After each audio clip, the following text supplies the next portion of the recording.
तो हेलो दोस्तों, this is अनुज। और आज की इस वीडियो में हमारा टॉपिक है एनालिसिस ऑफ एल्गोरिदम्स। तो हम स्टार्ट करते हैं हमारे गिवन प्रॉब्लम स्टेटमेंट से। हमारी प्रॉब्लम ये बोलती है, given a number, write a function to find the sum of n natural numbers. मतलब क्या कि मुझे एक नंबर गिवन है जिसका नाम है एन, और मुझे शुरुआत के एन नेचुरल नंबर्स का सम निकालना होगा। मतलब एग्जाम्पल के लिए, अगर एन की वैल्यू 3 है तो मुझे शुरुआत के 3 नेचुरल नंबर्स का सम निकालना होगा। ठीक है, 1 + 2 + 3, मुझे 3 तक जाना होगा और उसका सम निकाल के मुझे आउटपुट में दिखाना होगा। ठीक है, अगर मेरा एन की वैल्यू अगर 3 होती है तो मुझे आउटपुट में 6 चाहिए। अगर एन की वैल्यू 5 होती है तो मुझे आउटपुट में 15 चाहिए, यानी कि 1 + 2 + 3 + 4 + 5। ठीक है, जिसका सम होता है 15। तो मुझे आउटपुट में ये चाहिए। अब हम इस प्रॉब्लम को सॉल्व करने के लिए डिफरेंट अप्रोचेस देखते हैं। ठीक है, सपोज ये प्रॉब्लम मैंने कुछ 3 मेरे फ्रेंड्स को दी, और उन फ्रेंड्स ने अलग अलग अप्रोचेस से इस प्रॉब्लम का सॉल्यूशन निकाला, और उन्होंने अपना अपना फंक्शन लिखा। तो फर्स्ट अप्रोच को हम समझते हैं। फर्स्ट वाले बंदे ने क्या करा, उसने सिंपली शुरुआत के फर्स्ट एन नेचुरल नंबर निकालने वाला जो फॉर्मूला होता है, उस फॉर्मूले का इस्तेमाल कर लिया। ठीक है, जैसे आपने ये फॉर्मूला पढ़ा होगा, 1 + 2 + 3। अगर मुझे ऐसे शुरुआत के एन नेचुरल नंबर्स का सम निकालना है, यानी कि एडिशन निकालना है, तो इसका आंसर क्या होता है? इसका आंसर होता है n × n + 1/2। ठीक है, ये फॉर्मूला होता है। इस फॉर्मूले से मैं एन नेचुरल नंबर्स का सम निकाल लेता हूँ। तो उस बंदे ने क्या करा कि भैया एन की जो भी वैल्यू होगी मैं वो इनपुट में ले लूँगा, उसके बाद मैं रिटर्न कर दूंगा n × n + 1/2। ठीक है, अगर मुझे 1 + 2 + 3, यानी कि शुरुआत के 3 नंबर्स का सम निकालना है, तो उस टाइम n की वैल्यू 3 होगी। तो वो क्या करेगा, n × n + 1/2 इसको रिटर्न कर देगा, यानी कि 3 × 3 + 1 4/2। 2 2 ज़ा 4, तो 3 2 ज़ा 6, तो मेरा आंसर आ जाएगा 6। तो फर्स्ट अप्रोच समझ में आ गई। अब बात करते हैं हम सेकंड अप्रोच की। सेकंड अप्रोच वाले बंदे ने क्या करा, उसने इनपुट ले लिया n को, फिर उसने बोला एक सम नाम का वेरिएबल बनाते हैं जिसको मैं 0 से इनिशियलाइज करूंगा। फिर मैं क्या करूंगा, i = 1 से लेके n तक मैं एक लूप चलाऊंगा। उस लूप में उसने क्या करा, उस लूप में उसने सम की वैल्यू को i से इंक्रीमेंट कर दिया। ठीक है, मतलब ये वाला जो पार्ट है, इतना इतना पार्ट, ये कितनी बार रन होगा, n टाइम्स। और हर बार वो क्या करेगा, सम के अंदर i को जोड़ते जाएगा। ठीक है, एग्जाम्पल के लिए, जैसे n की वैल्यू मान लो 4 है, तो वो फर्स्ट टाइम जब चलेगा i = 1 के लिए, फिर सेकंड टाइम i = 2 के लिए, फिर थर्ड टाइम i = 3 के लिए, और फिर फोर्थ टाइम i = 4 के लिए। तो सम की वैल्यू इनिशियली तो क्या होगी, 0 होगी। जब 1 पर होगा तो उसमें +1 हो जाएगा, फिर जब वो 2 पर आएगा तो उसमें +2 कर देगा, फिर जब 3 पे आएगा +3 कर देगा, और फिर +4 कर देगा। इस प्रकार से सम की फाइनल वैल्यू क्या मिल जाएगी मुझे, 2 + 1 3, 3 और 3 6, और 6 और 4 10। ठीक है, तो 10 मुझे आंसर में मिल जाएगा, और जब वो आंसर में मिल जाएगा तो उसको वो रिटर्न कर देगा। तो इस प्रकार से कुछ सेकेंड अप्रोच काम करती है। अब बात करते हैं हम थर्ड अप्रोच की। थर्ड वाले बंदे ने क्या करा, उसने भी सिंपली एन को इनपुट ले लिया, फिर सम नाम का वेरिएबल बनाया जिसको 0 से इनिशियलाइज करा। उसके बाद वो क्या कर रहा है, उसने 2 लूप लगाए, एक तो बाहर वाला लूप और एक उसके अंदर एक और लूप। बाहर वाला लूप वो चला रहा है 1 से लेके n तक, और हर बार, मतलब जितनी बार ये लूप चलेगा हर बार के लिए, उसके अंदर वाला लूप कितनी बार, j = 1 से लेके i की वैल्यू तक। मतलब i की वैल्यू अगर इस वाले इंटरेक्शन में i की वैल्यू अगर 2 है, तो अंदर वाला लूप कितनी बार चलेगा, 1 से लेके 2 तक चलेगा। ठीक है, कुछ इस प्रकार से ये वाला काम करता है। तो यहाँ पर वो कर क्या रहा है, यहाँ पर वो सम को प्लस प्लस करते जा रहा है। ठीक है, सम को प्लस प्लस करते जा रहा है। मतलब मैं आपको इसको शॉर्ट में समझाता हूँ ये काम कैसे करता है। ये काम कुछ इस तरीके से करता है कि मान लो आई की वैल्यू 1 है, तो आई की वैल्यू 1 के लिए अंदर वाला लूप 1 बार चलेगा। आई की वैल्यू 2 है, तो 2 के लिए अंदर वाला लूप 2 बार चलेगा। ठीक है, आई की वैल्यू 3 है, तो 3 के लिए अंदर वाला लूप 3 बार चलेगा। अगर 4 है तो 4 बार चलेगा। ठीक है, अब यहाँ पे मैं बार बार 1 1 1 क्यों लिखते जा रहा हूँ, मैं 1 1 इसलिए लिखते जा रहा हूँ क्योंकि जितनी बार अंदर वाला लूप चल रहा है ना, उतनी बार सम को वो प्लस प्लस कर रहा है। ठीक है, सम को प्लस प्लस कर रहा है, मतलब क्या कि सम की वैल्यू को 1 से वो इंक्रीमेंट कर रहा है, काइंड ऑफ +1 + 1 कर रहा है ना। तो यहाँ पर टोटल 1 के लिए 1 बार, 2 के लिए 2 बार, 3 के लिए 3 बार, 4 के लिए 4 बार, तो टोटल वो कितनी बार प्लस प्लस हो जाएगा, 10 बार प्लस प्लस हो जाएगा। तो सम की फाइनल वैल्यू क्या बन जाएगी, 10 बन जाएगी। ठीक है। तो अगर इस वाले लूप की बात करें, तो ये सम प्लस प्लस जो है वो कितनी बार चल रहा होगा, ये सम प्लस प्लस चलेगा n × n + 1/2 इतनी बार। ठीक है, जो भी सम की वैल्यू होगी उतनी बार ये चलेगा। तो ये सारी अप्रोचेस हमने समझ ली। अब अगर मुझे ये डिसाइड करना हो कि इन सारी अप्रोचेस में से बेटर अप्रोच कौन सी है, तो उसको कैसे डिसाइड किया जाए। ठीक है, हो सकता है जो पहला बंदा है वो इस वाले कोड को किसी स्लो मशीन में चला रहा हो या फिर किसी स्लो प्रोग्रामिंग लैंग्वेज में उसने लिखा हो। ठीक है, हो सकता है सेकंड वाले बंदे ने किसी फास्ट मशीन पे चलाया, उसका जो कंप्यूटर हो वो बहुत फास्ट हो। और इसी प्रकार से अलग अलग कंडीशंस हो सकती है, किसी का सीपीयू फास्ट है और किसी ने छोटे इनपुट के लिए चलाया तो उसने जल्दी आउटपुट दे दिया, किसी बंदे ने बड़े इनपुट के लिए चलाया।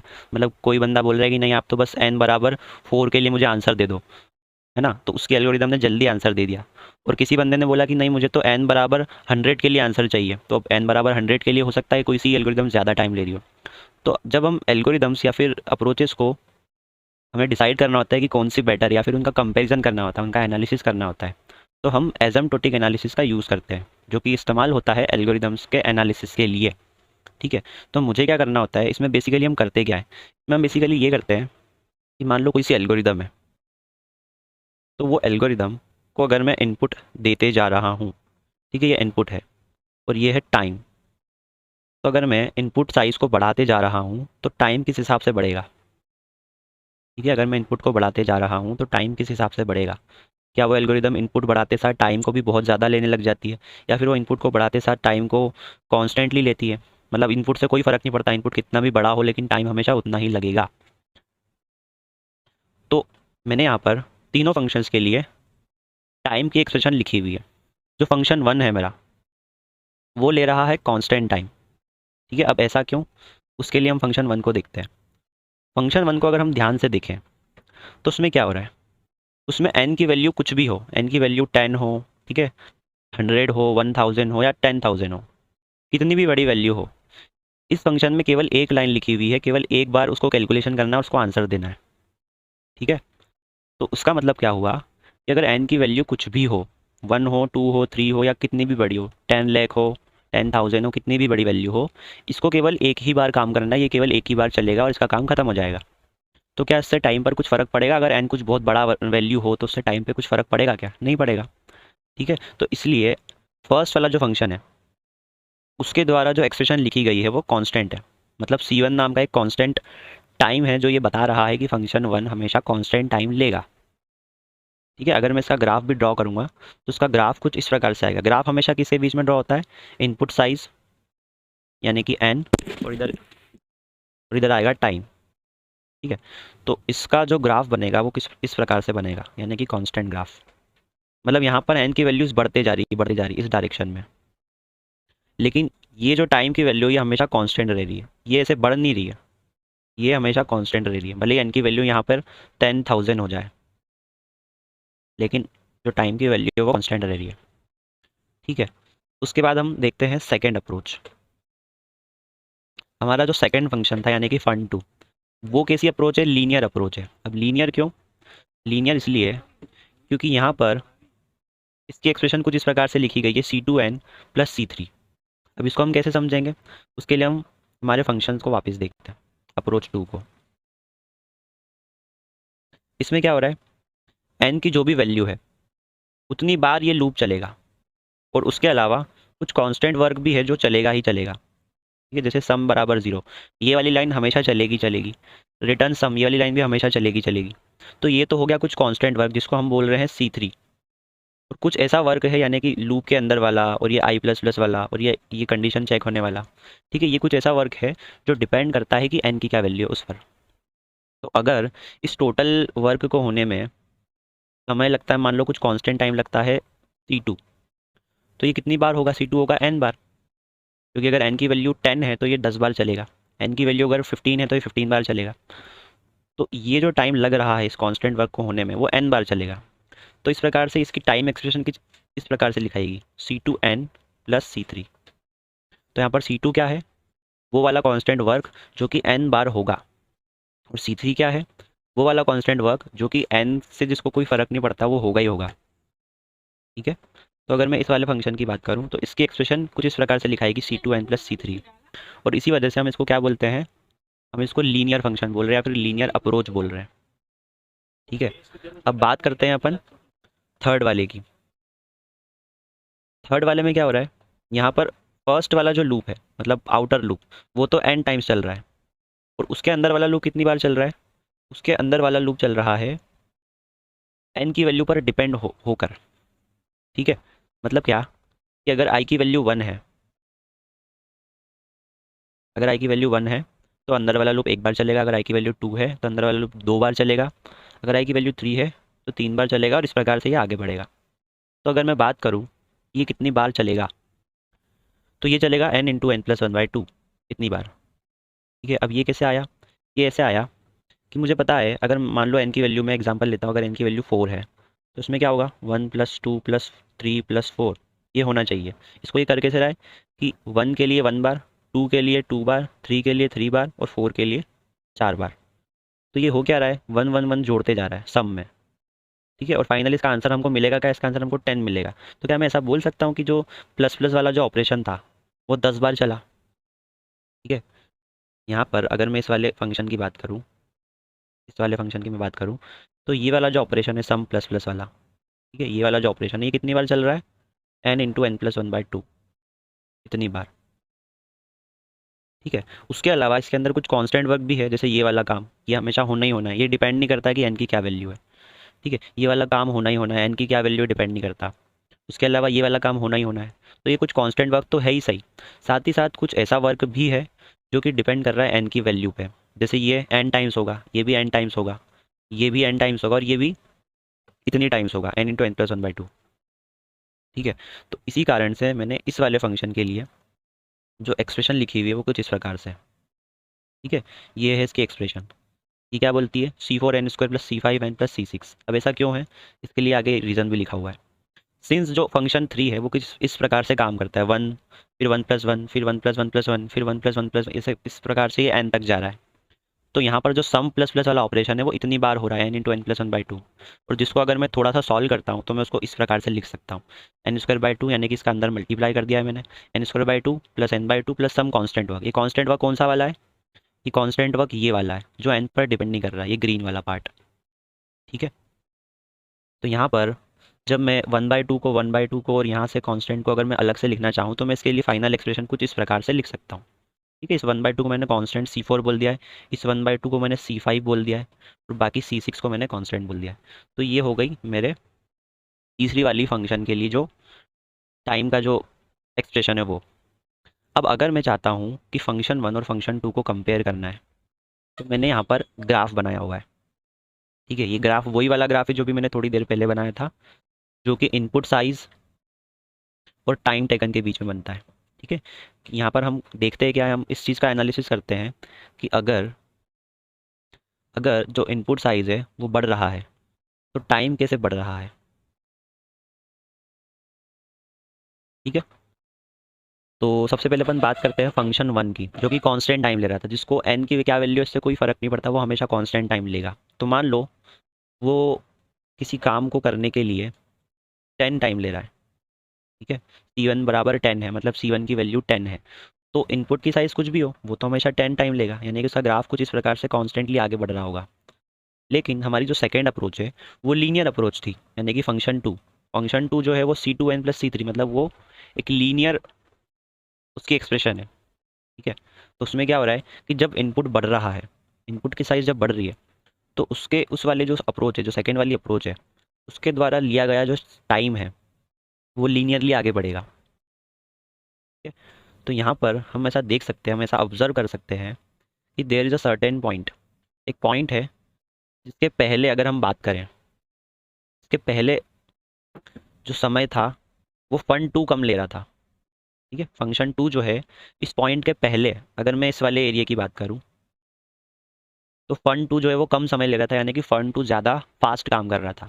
लेकिन अगर मैं इस पॉइंट के बाद की बात करूँ, यानी कि ये इस वाले इनपुट साइज के और इधर पूरा, तो यहाँ पर हम देखते हैं कि जो हमारा फन वन है वो ज़्यादा अच्छे से काम कर रहा है, यानी कि वो फास्टली काम कर रहा है। तो there is always certain point, जो कि हमारा ये वाला पॉइंट है, जिसके बाद जो हमारा फन वन है वो ज़्यादा बेटर काम कर रहा है। ठीक है, जब भी हम एल्गोरिदम का एनालिसिस करते हैं तो हम हमेशा फर्स्ट क्वाड्रेंट में ग्राफ को ड्रॉ करते हैं और फर्स्ट क्वाड्रेंट में ही इसको स्टडी करते हैं। ऐसा क्यों, क्योंकि हमारी जो दोनों पैरामीटर्स है, यानी कि जिसका मतलब इनपुट साइज और टाइम टेकन, तो input can never be negative, input size कभी भी नेगेटिव हो नहीं सकती है और टाइम भी कभी भी नेगेटिव हो नहीं सकता है। तो हमारे जो दोनों ही वैल्यूज़ है वो हमेशा पॉजिटिव में होती है, इसलिए हम हमेशा जो एनालिसिस करते हैं वो फर्स्ट क्वाड्रेंट में करते हैं। ठीक है, तो यहाँ पर क्या हो रहा है, हम एजम्प्टोटिक नोटेशंस का इस्तेमाल करते हैं, जिसका मतलब क्या होता है, एजम्प्टोट का मतलब क्या होता है, एन टेंस टू इन्फिनिटी। मतलब क्या कि एन जो है यानी कि हमारे इनपुट साइज़ की वैल्यू वो हमेशा इन्फिनिटी की तरफ टेंड कर रही है। इन्फिनिटी की तरफ टेंड कर रही है, इससे क्या मतलब है, इससे ये मतलब है कि उसकी वैल्यू हमेशा हम हायर कंसिडर करते हैं। मतलब हम उस केस की बात कर रहे हैं जब एन की वैल्यू कुछ इतनी बड़ी हो जाए या फिर इससे भी ज़्यादा बड़ी। अगर इतनी बड़ी वैल्यूज़ एन की हम इस एल्गोरिदम को देते हैं, यानी कि इनपुट में हम इतना बड़ा नंबर उसको देते हैं, तो वो किस हिसाब से समय लेगा। तो अगर मैं इस ग्राफ की बात करूँ, अब सपोज करो कि इस ग्राफ में कहीं बहुत दूर पे इतनी बड़ी वैल्यू होगी एन की। ठीक है, तो ये वाली जो एल्गोरिदम है ये तो उतना ही समय ले रही होगी उस समय भी, लेकिन ये जो लाइन है अगर इसको मैं देखूँ तो ये बहुत ज़्यादा ऊपर जा चुकी होगी, यानी कि ये बहुत ज़्यादा समय ले रही होगी। तो अगर इन दोनों को मैं कंपेयर करूँ तो इन दोनों में से बेटर एल्गोरिदम कौन सी होगी, इन दोनों में से better algorithm obviously fun one वाली होगी। ठीक है, तो यहाँ से हमको एक बात समझ में आ गई कि जो एल्गोरिदम कांस्टेंट समय लेती है वो हमेशा बेटर होती है, या फिर वो हमेशा कम समय लेती है लीनियर से। ठीक है, वो हमेशा लीनियर से कम समय लेती है। ये ग्रेटर देन का साइन ये बता रहा है कि अच्छी होती है, ये बेटर होती है, और ये इसके कंपैरिजन में ये बेटर नहीं होती है। ठीक है, अब अगर मुझे ये वाला जो पॉइंट है, जिस पॉइंट के बारे में मैं बात कर रहा था, ये वाला पॉइंट है जिसके बाद जो फन वन है वो ज़्यादा अच्छे से बिहेव कर रही है और फन टू जो है वो ज़्यादा समय ले रही है, यानी कि अच्छे से बिहेव नहीं कर रही है। अगर मुझे ये पॉइंट फाइंड आउट करना है तो मुझे क्या करना होगा, इन दोनों की टाइम एक्सप्रेशंस को इक्वेट करना पड़ेगा, है ना, मैथमेटिकली मुझे वो पॉइंट निकालना है। तो मैं क्या करूँगा, वो वाला पॉइंट बता दो जिसके लिए ये जो लीनियर एक्सप्रेशन है वो बड़ी होगी 10 से। मतलब ये लीनियर एक्सप्रेशन क्या बता रही है कि ये वाली चीज़ बता रही है, मान लो कोई एल्गोरिदम ऐसे समय लेती है 2n+5, और जो अपनी कांस्टेंट वाली एल्गोरिदम है वो इतना समय लेती है यानी कि 10। तो मुझे एन की वो वैल्यू चाहिए, मुझे एन की वो वैल्यू चाहिए जिस वैल्यू के बाद ये वाला जो पार्ट है यानी कि LHS वाला जो पार्ट है वो हमेशा RHS से बड़ा होगा। तो इसको मैं सॉल्व करता हूँ तो मुझे क्या मिलता है, n > 3। मतलब ये वाला जो पॉइंट है वो कौन सा पॉइंट है, n > 3 वाला। ठीक है, तो मैं ऐसा बोल सकता हूँ कि एन की वैल्यू जब 3 या 3 से बड़ी होगी तो उसके बाद हमेशा हमेशा क्या होगा कि जो फन टू वाला फंक्शन है, ठीक है, जो फन टू वाला फंक्शन है वो हमेशा ज़्यादा समय लेगा, और जो फन वन वाला फंक्शन है वो हमेशा कम समय लेगा, यानी कि अच्छे से परफॉर्म करेगा। ठीक है, तो दिस इज़ हाउ हम एल्गोरिदम्स को एनालाइज करते हैं। और हम ज़्यादातर तब की उस वाले सिनेरियो की बात कर रहे होते हैं जब एन की वैल्यू इन्फिनिटी को टेंड कर रही हो, यानी कि एन एक बहुत बहुत बहुत बड़ा नंबर है। ठीक है, अगर इसी ग्राफ में मैं फन थ्री को भी इंक्लूड कर देता हूँ तो फन थ्री कैसा फंक्शन था, फन थ्री की हमने एक्सप्रेशन कुछ इस प्रकार से लिखी थी, वो थी कुछ C3n² plus C4n plus C6 C5, है ना, कुछ इस प्रकार से। मतलब ये कांस्टेंट की वैल्यू कुछ भी हो, नाम कुछ भी हो, उससे फ़र्क नहीं पड़ता। मेन फ़र्क इससे पड़ता है कि ये जो एक्सप्रेशन है वो एक क्वाड्रेटिक एक्सप्रेशन है। ठीक है, और क्वाड्रेटिक आपको पता ही है कि लीनियर से भी ज़्यादा फास्टली ग्रो करती है। अगर मैं क्वाड्रेटिक को ड्रॉ करूँगा तो फिर मैं कुछ इस प्रकार से ड्रॉ कर दूंगा। ठीक है, तो देर इज़ सर्टेन एन की वैल्यू, है ना, मान लो ये वाला जो लाइन है ये है n+1, मतलब ये कुछ इस प्रकार से समय ले रहा है। तो ये लीनियर लाइन है, ये कांस्टेंट लाइन है। तो वी कैन डेफिनेटली सी कि जो फन वन है वो ज़्यादा बेटर है। ठीक है, उससे थोड़ा बुरा है या फिर नॉट बेटर बोल सकते हैं, वो है फन टू। और उससे भी ज़्यादा समय लेने वाला जो है वो है फन थ्री। ठीक है, क्यों, ऐसा क्यों, क्योंकि जो फन वन है वो कांस्टेंट समय ले रहा है, जो फन टू है वो लीनियर समय ले रहा है, और जो फन थ्री है वो है क्वाड्रेटिक समय ले रहा है। ठीक है, मतलब अगर उसकी हम एक्सप्रेशन लिखेंगे तो वो क्वाड्रेटिक एक्सप्रेशन लिखाएगी। और हम जानते हैं कि क्वाड्रेटिक एक्सप्रेशन बहुत जल्दी बहुत फास्टली ग्रो करती है। ठीक है, लेकिन अगर हम बात करें इस एन की वैल्यू के अंदर वाले पार्ट की, यानी कि इस वाले पार्ट की, जब एन की वैल्यू जो है वो लेस देन है 999 से। ठीक है, कुछ वो जो सर्टेन एन की वैल्यू होती है ना जिसके बाद ये हमेशा ज़्यादा समय लेगा, उसके नीचे हम बात करें तो हम देखते हैं कि जो लीनियर वाली एल्गोरिदम है वो कम समय ले रही है कंपेयर टू कांस्टेंट। ठीक है, और ये वाली एल्गोरिदम भी सर्टेन एन की वैल्यू के पीछे पीछे, यानी कि इस सर्टेन एन की वैल्यू के पीछे पीछे जो क्वाड्रेटिक वाली है वो कम समय ले रही है ना, लेकिन ये सर्टेन एन की वैल्यू के बाद क्वाड्रेटिक वाली बहुत ज़्यादा समय ले रही है। तो ये एसिम्प्टोटिक एनालिसिस का एक ड्रॉबैक भी है कि ये हमेशा एन टेंड्स टू इन्फिनिटी, यानी कि जब एन की वैल्यू बहुत बड़ी है उसी केस में हम ये वाला थ्योरेटिकल एनालिसिस करते हैं। ठीक है, तो इसी प्रकार से इसको एसिम्प्टोटिक एनालिसिस बोला जाता है, क्योंकि इसमें एन की वैल्यू जो है वो इन्फिनिटी की टेंड करती है, और हमारा जो भी एनालिसिस चल रहा होता है वो एन की हाइयर वैल्यूज़ के लिए ही हो रहा होता है।